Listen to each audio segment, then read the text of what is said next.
Donc cette notion d'équilibre avec laquelle l'islam est venu, c'est une des grosses particularités de notre religion. L'équilibre. L'équilibre entre la matière d'un côté et le spirituel de l'autre. L'équilibre entre l'individuel d'un côté, le collectif de l'autre. L'équilibre entre le politique d'un côté et le cultuel de l'autre. L'équilibre entre l'économique d'un côté, la propriété privée, et le social de l'autre. Alors cet équilibre-là, il faut dire la vérité, nous ne le retrouvons nulle part ailleurs. Vraiment nulle part ailleurs. Le monde tout entier, il est géré par des bipolarités. Ça ou ça. Politique ou social. On entend même le discours là dans les entreprises. Nous, on ne fait pas du social. Et chez les gens du social, nous, on ne cherche pas à faire des bénéfices. Donc on voit que le monde, dans l'esprit des gens, il est souvent coupé et divisé en bipolarité. Ça ou ça. L'islam est venu pour dire non, un peu de ça, un peu de ça. On rassemble tout ça au milieu, ça nous donne un équilibre.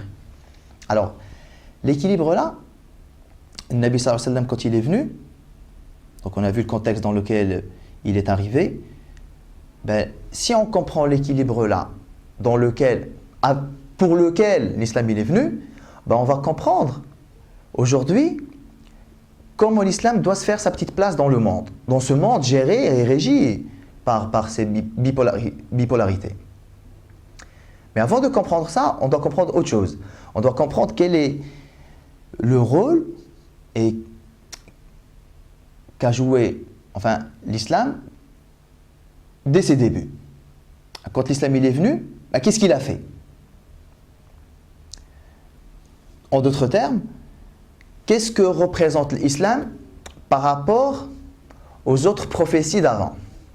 En d'autres termes, qu'est-ce que représente le prophète sallallahu alayhi wa sallam par rapport aux prophètes d'avant lui? Alors on va voir tout à l'heure l'intérêt de comprendre ça à l'époque pour nous aujourd'hui. Le Nabi sallallahu alayhi wa sallam, qu'est-ce qu'il nous dit? Mon exemple et l'exemple des prophètes avant moi, c'est comme l'exemple d'un homme qui a construit une construction, une demeure, une maison. Il l'a très bien réussi, il l'a très bien faite, très bien embellie. Les gens y venaient, ils tournaient autour, ils la visitaient et ils s'exclamaient de la beauté de cette demeure-là, à l'exception de l'emplacement d'une brique. Les gens y tournaient autour, ils s'exclamaient devant. Dommage qu'il y a cet emplacement-là qui est vide. L'emplacement d'une brique. Le Nabi sallallahu alayhi wa sallam nous dit, je suis cette brique. Mon exemple et l'exemple des prophètes avant moi, c'est comme l'exemple de cette construction-là, à qui il manque une brique. Je suis cette brique-là. Je suis cette brique et je suis le sceau et le dernier des prophètes. Le hadith-là, il est fondamental pour nous. D'abord, il nous apprend que le Nabi sallallahu alayhi wa sallam, il n'a fait que finir une construction déjà existante. Il n'a pas démarré de zéro. Je finis, une finition. Je finis, je parachève une construction déjà en place. Deuxièmement, il nous apprend que l'effort du prophète sallallahu alayhi wa sallam, la mission du prophète sallallahu alayhi wa sallam n'est pas bien différente de celle des prophètes avant lui. Puisque le maître d'œuvre de cette maison-là, c'est le même. C'est Allah subhanahu wa ta'ala. Ça veut dire tous les prophètes, ils ont participé à la construction de la même œuvre, ordonnée par le même maître d'œuvre. Le Nabi sallallahu alayhi wa sallam n'est pas venu avec des choses entièrement nouvelles. Son message n'est pas coupé de celui des prophètes avant lui. Il y a une continuité. La particularité du prophète sallallahu alayhi wa sallam, c'est quoi? C'est ça conclut, ça clôture, ça finit, ça parachève. Mais la construction, elle était là. Le Nabi sallallahu alayhi wa sallam n'a pas dû refaire les fondations, n'a pas dû refaire les plans. Le Nabi sallallahu alayhi wa sallam n'a pas dû refaire et construire tout. Il a dû juste conclure et parachever cette construction-là. Alors on voit que le Nabi sallallahu alayhi wa sallam est venu parachever, compléter la construction. Mais il n'y a pas que lui qui a fait ça, sallallahu alayhi wa sallam. Bon, lui, sa particularité, c'est que c'est la dernière brique. Mais tous les prophètes avant lui, ils ont mis leurs briques à chacun. Chaque prophète, il est venu, il a mis une brique. Bon, c'est vrai qu'au début, ça ne ressemblait pas à grand-chose, vu que si on prend, on va dire, la moitié de la maison, ben, le prophète qui venait à l'époque, il mettait sa brique, ça ne ressemblait pas à une construction. Le Nabi sallallahu alayhi wa sallam, ça ressemblait déjà à une maison. Il lui manquait juste une brique. Tous les prophètes, ils ont participé, ils ont mis la leur. Alors pour comprendre ça, on va comprendre une chose. C'est que Allah subhanahu wa ta'ala, à chaque fois qu'il a envoyé un messager, il l'a envoyé avec deux choses. Avec muni de deux choses pour transmettre deux choses. Il l'a envoyé, chaque messager, muni d'une croyance, d'un dogme, d'un credo, d'une aqidah, et muni d'une sharia. Muni d'une croyance et muni d'une façon de faire, d'un mode de vie, d'une règle de conduite, comme un code de vie. L'aqidah, la croyance, elle n'a pas bougé depuis Adam alayhi salam jusqu'au prophète sallallahu alayhi wa sallam. C'est la même. Tous les prophètes sont venus prôner et prêcher la même croyance. Le devoir de se soumettre au créateur du monde, l'unique, et lui vouer un culte exclusif. Par contre, Sharia, le code de conduite, la règle de vie, le mode de vie là, il était propre à chaque peuple, à chaque époque, à chaque circonstance. Quand on entend Allah Ta'ala nous dire par exemple « Inna ad-dina 'inda Allahi al-Islam » la religion qui est acceptée auprès d'Allah Ta'ala, c'est l'islam. Mais ce n'est pas l'islam dans le sens, l'islam d'aujourd'hui là, l'islam tel qu'on le connaît là. L'islam dans sa généralité. L'islam dans le sens soumission. Ce n'est pas l'islam, le nôtre, nous les musulmans d'aujourd'hui. C'est l'islam dans sa grande généralité. La preuve, c'est que les chrétiens qui ont cru en Sidna Isa alayhi salam, mais c'est des musulmans aussi. Hein, les gens qui ont cru en Sidna Moussa alayhi salam et ils l'ont suivi, c'est des musulmans aussi, dans le sens soumis. Hein. Ce sens-là, on le retrouve également dans la parole d'Allah Ta'ala lorsqu'il a dit à Sidna Ibrahim alayhi salam إِذْ قَالَ لَهُ رَبُّهُ أَسْلِمْ. Lorsque son Seigneur lui dit « Soumets-toi ». قَالَ أَسْلَمْتُ لِرَبِّ الْعَالَمِينَ. Je me suis soumis au Seigneur de l'univers, des univers. Donc cet islam-là qui est accepté auprès d'Allah Ta'ala, c'est l'islam de la soumission. Si on devait définir cet islam-là, on le définirait par deux choses. Avoir la croyance, croire en ce que les prophètes sont venus nous transmettre, et là, la croyance, c'est exactement la même. Moi, aujourd'hui, ou alors les personnes qui ont cru en Sidna Moussa alayhi salam, nous croyons à la même chose. Ça n'a pas changé. Donc, être soumis à Allah Ta'ala, c'est croire en quoi les prophètes, avec quoi les prophètes sont venus. Et, deuxième condition, pour être considéré comme musulman soumis à Dieu, suivre la charia, suivre la législation qui est propre à toi, à ton époque, à ta circonstance. Alors, si moi j'ai cru en Sidna Moussa alayhi salam et j'ai suivi la charia de Sidna Moussa alayhi salam au temps de Sidna Moussa alayhi salam, ben je suis un soumis, je suis un musulman, je suis un musulman. Si j'ai cru en Sidna Isa alayhi salam et que j'ai suivi la charia de Sidna Isa alayhi salam du temps de Sidna Isa alayhi salam, je suis un soumis, je suis un musulman. Tout ça c'est valable jusqu'au prophète sallallahu alayhi wa sallam. À partir du prophète sallallahu alayhi wa sallam, il n'y a plus qu'une seule croyance, qui est d'ailleurs la même que tous les autres prophètes, il n'y a plus qu'une seule charia, la sienne, sallallahu alayhi wa sallam. Vu qu'il n'y a pas eu de prophète derrière lui, après lui, donc sa charia, c'est la charia qui est valable de son époque jusqu'au jour dernier. Donc si on comprend ça, ben déjà on va comprendre que dire les religions, ça n'a aucun sens, au pluriel. Les législations, oui, il y en a plusieurs. Il y a eu des législations propres à chaque peuple, à chaque prophète, à chaque époque. Mais dire les religions, ça ne veut pas dire grand-chose. Parce que ça sous-entend Les religions, ça sous-entend différentes croyances. En gros, en ayant différentes croyances, on est quand même bien. Non, non, non. Les croyances, il n'y en a qu'une. Même les gens qui étaient contemporains à Sidna Isa alayhi salam n'avaient pas d'autre choix que de le suivre lui. La charia de Sidna Moussa alayhi salam n'était plus valable du temps de Sidna Isa alayhi salam. Alors s'il n'était plus valable du temps de Sidna Isa alayhi salam, elle l'est encore moins de nos jours. Allah il nous le dit clairement dans un verset ça.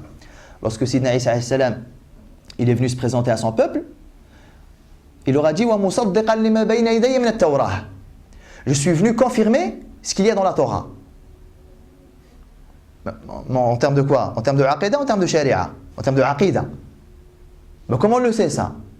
Peut-être il est venu confirmer les deux. Non, comment on le sait? On le sait par la suite du verset. وَمُصَدِّقًا لِمَا بَيْنَ يَدَيَّ مِنَ التَّوْرَةِ. Je suis venu confirmer ce qu'il y a dans la Torah. وَلِأُحِلَّ لَكُمْ بَعْضَ الَّذِي حُرِّمَ عَلَيْكُمْ.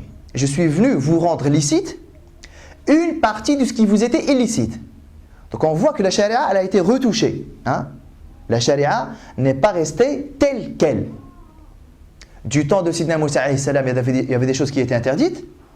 Sidna Isa alayhi salam, il est venu pour les alléger. Alors pourquoi elles étaient interdites au temps du Sidna Moussa alayhi salam? Parce que le contexte de l'époque l'exigeait.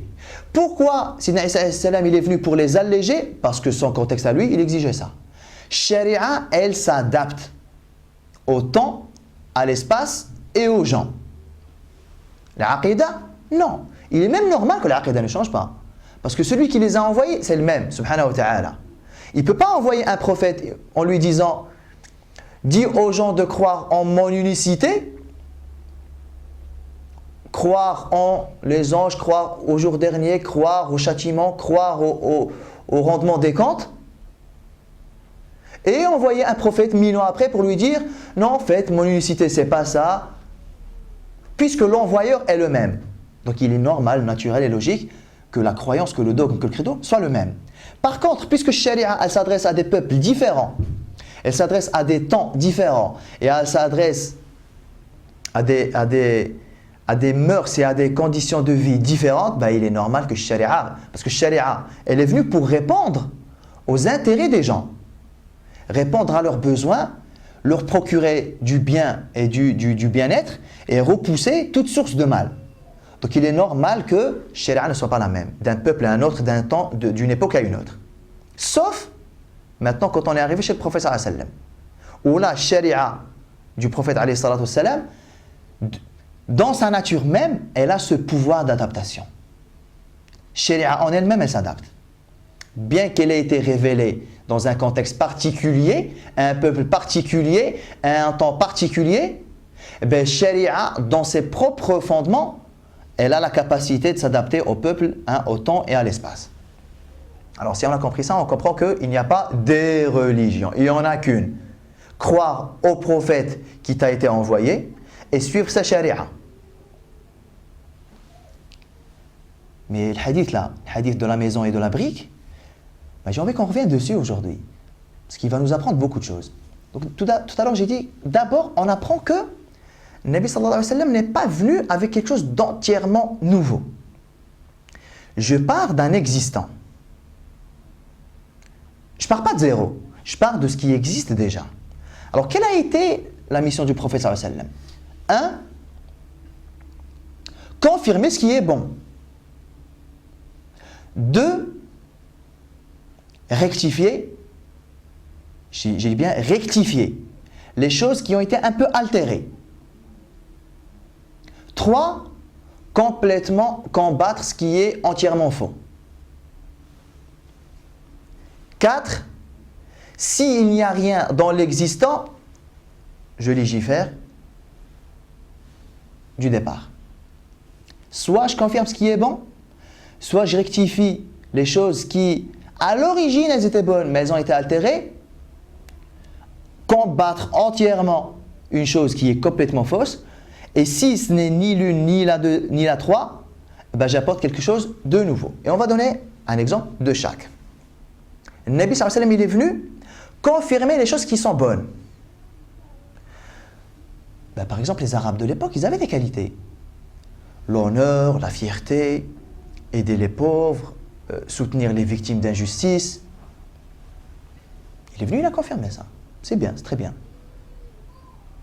On le verra par la suite, lorsqu'on sera vraiment dedans dans ce sira, où le Nabi sallallahu alayhi wa sallam, avant d'être prophète, avant de recevoir la révélation, il avait participé à un pacte, à une alliance, ça s'appelle Hilful Fudul, où les tribus de Quraysh, avec Kinana, tout ça, ils se sont réunis, ils ont dit dorénavant, on va créer comme un collectif pour soutenir toutes les victimes d'injustice. Avant l'islam, subhanallah, avant la révélation, je veux dire. Le Nabi sallallahu alayhi wa sallam, une fois devenu messager, il a dit Fil Jahiliya, avant la révélation, j'avais été invité à participer à un collectif de lutte contre l'injustice. Avant que je ne devienne messager et prophète. Si on m'y invite aujourd'hui, j'y répondrai volontiers. Il y avait des choses bien du Jahiliya. Et regardez, une fois devenu prophète, il a confirmé. Donc soit il confirme les choses bonnes qui existent, soit je rectifie des choses qui à l'origine elles étaient bonnes, mais elles ont été altérées. Tout comme quoi, en gros, soit rétablir un équilibre, soit rétablir l'originalité des choses. Les Arabes à l'époque, mais ils faisaient le Hajj. Ils faisaient le Hajj. Le Nabi sallallahu alayhi wa sallam est venu le confirmer? Pas à 100%. Parce qu'il y avait des choses qui n'allaient pas dedans. Il est venu le confirmer dans ses fondements, mais avec quelques petits réglages. Les Arabes à l'époque, quand ils faisaient le Hajj, déjà, quand ils faisaient le Talbiya, nous on dit Labbaik Allahumma Labbaik, Labbaik la sharika laka Labbaik. Jusqu'à la fin de la Talbiya. Je suis à toi, je suis venu à toi, je suis venu à toi. La sharika laka Labbaik. Tu n'as point d'associé, je suis à toi. Je suis venu à toi. C'est ça le Talbiya. Les Arabes de l'époque, qu'est-ce qu'ils disaient? Labbaik Allahumma Labbaik, Labbaik la sharika laka Labbaik. Jusque-là comme nous là. Sauf qu'il rajoutait une petite phrase. Illa sharikan lak. Illa sharikan huwa lak. À l'exception, tu n'as point d'associé. À l'exception des associés que tu possèdes. Le Nabi sallallahu alayhi wa sallam est venu, il a dit oui pour le Hajj, oui pour la Talbiya, non pour cette phrase-là, shirk on dégage. Donc là, on voit que le Nabi sallallahu alayhi wa sallam n'a pas apporté quelque chose de nouveau. Il a juste rétabli, parce qu'on sait très très bien que le Hajj, les Arabes, ils le détenaient de Sidna Ibrahim alayhi salam via Sidna Ismaïl alayhi salam. Donc le Nabi sallallahu alayhi wa sallam, il est venu rétablir les choses telles qu'elles étaient à l'origine. Je ne pars pas de zéro, j'approuve pas non plus. J'approuve la pratique dans son originalité, mais pas dans sa forme actuelle. Les Arabes, par exemple, quand ils faisaient le tawaf, ils le faisaient tout nu. Hommes et femmes. Même les femmes. Tawaf tout nu. Même les femmes de l'époque, quand elles faisaient le tawaf, elles disaient une phrase, elles disaient comme quoi, là on est en train de faire le tawaf toute nue pour la sacralité du lieu. Mais ce qui était interdit avant l'est toujours. Ça veut dire, notre nudité, elle vous était interdite, vous les hommes. Mais elle le reste là. Pas que vous croyez que puisque nous sommes dévêtus, la débauche, elle va débarquer. L'islam est venu, il a dit oui au tawaf, pas sous cette forme-là. Rhabillez-vous. D'ailleurs, le Nabi alayhi salam, l'année où il comptait faire le Hajj, lorsqu'il a eu une niyyah de faire le Hajj, il a envoyé Sidna Abu Bakr, radiyallahu ta'ala anhu, et Sidna Ali, radiyallahu anhuma, il les a envoyés à Mecca pour qu'ils disent, donc là on est à la 9e année de l'Hégire, un an avant son Hajj. Il les a envoyés à Mecca pour dire dorénavant, à partir d'aujourd'hui, plus personne ne fera tawaf nu. Pour préparer les gens. Troisièmement, l'islam il est venu pour enlever des choses qui étaient vraiment mauvaises. Les enlever purement et simplement. Par exemple, l'adoration des statues. C'est quelque chose de mauvais, on ne va rien rétablir, on l'enlève purement et simplement. Donc soit je confirme des choses bonnes, soit je rétablis les choses originellement comment elles étaient, soit je dégage complètement la chose, comme l'adoration des statues. Ou quatrièmement, s'il n'y a rien de nouveau, s'il n'y a rien d'existant, je veux dire, l'islam, le Nabi sallallahu alayhi wa sallam, il a apporté quelque chose vraiment de nouveau. Alors on va donner un exemple un peu après.